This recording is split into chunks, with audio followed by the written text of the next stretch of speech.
generation industrialization. The story for Bangladesh was always there. A lot of you already know about it. We have 180 million domestic market. We have a young population. Almost half of it is less than 25 years old. The middle and affluent class is about 35 million people, which is as big as the Malaysian total population. We have many, many other factors that has led to where we are today. And actually, I must say that there are companies who have been here for more than 100 years and have made exceptional returns compared to the global markets.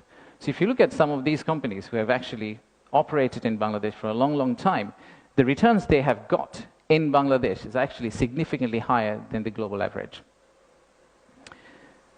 And today, we also have a fantastic news that one of our own startups called ShopUp, the news came out about an hour ago in Bloomberg that the Saudi sovereign PIF, their investment arm called Sanabil Investments, they have actually co-led a round of $110 million US, along with Peter Thiel's Valor Ventures, to invest in one of our own startup to go global. So let's give a big round of applause to ShopUp.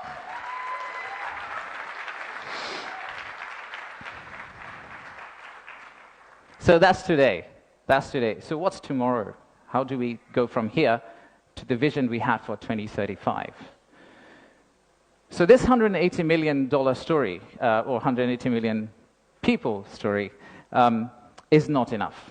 I think we need to redefine market. We believe the market is actually much larger. When we talk about market, we should be talking about a much larger regional market which you could potentially serve out of Bangladesh.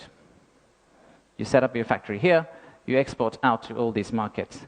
At the same time, I would expect these markets to set up their factories and push it back to Bangladesh. Use the ports of Bangladesh and potentially export out to the rest of the world.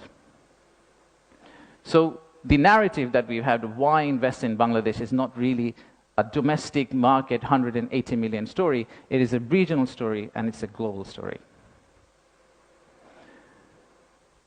To further strengthen ourselves, we have decided to enhance our port capacity.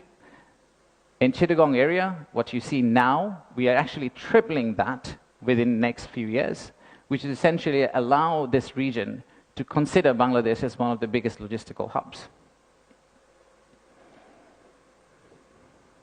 However, that's not all. We need to do a lot more.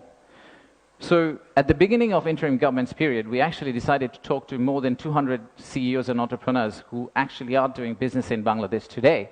And we wanted to understand how can we convert our critics into our ambassadors. They are the only ones who could potentially bring business for us.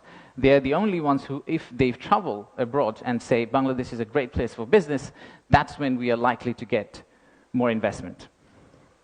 So we divided all their complaints into two groups, or the solutions that came out of their complaints. The list of challenges are very long. It's from the earth to the moon and back. But we whittled it down to a few action items, some of which are short-term wins, so some of that you see here, some of which are actually long-term policy reforms that we would like to also undertake and set the direction of travel for the country in the right course, so that the incoming government, the next government, the political parties who come and start driving this economy, they can follow the same script for us. I'll give you a few examples. Let's start with, we talked about a true one-stop service. There are two elements of one-stop service. The first one is the human element, and then there is the digital element. In the human element piece, what we have decided to do is we are going to co-locate the primary agencies, the high touchpoint agencies for our investors in one location. So that instead of the investors walking around different ministries, and we have a lot of them in Bangladesh, they all come to one office and they end up meeting everyone.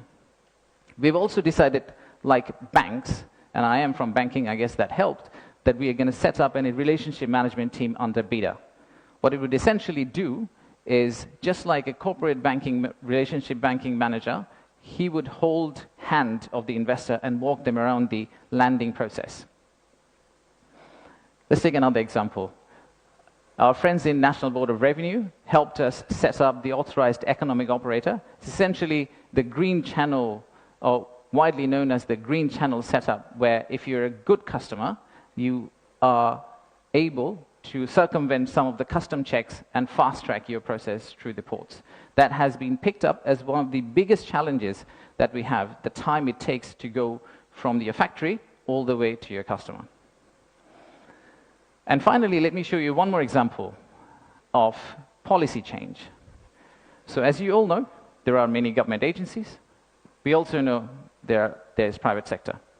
The dialogue between private sector and government agencies has not necessarily always been the most collegial. So how do we break that apart? The first thing we need to do is to club the government agency into one.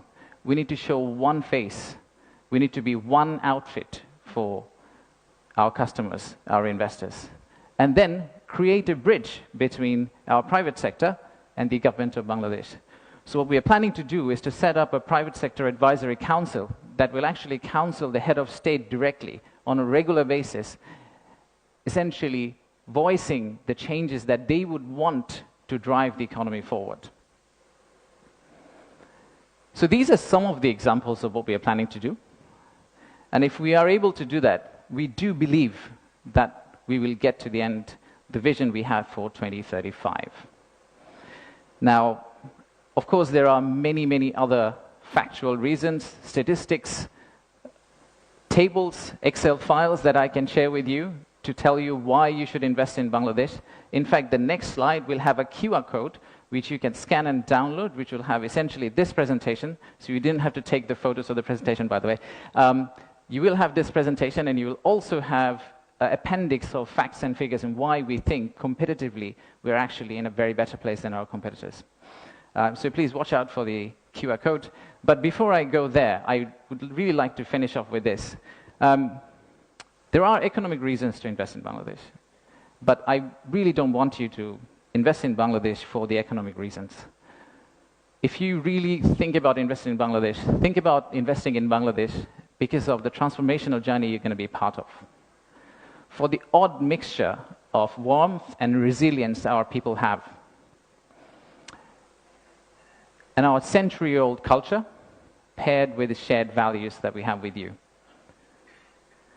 So I rest my case here. Thank you very much for coming, and enjoy the rest of the day. Thank you all.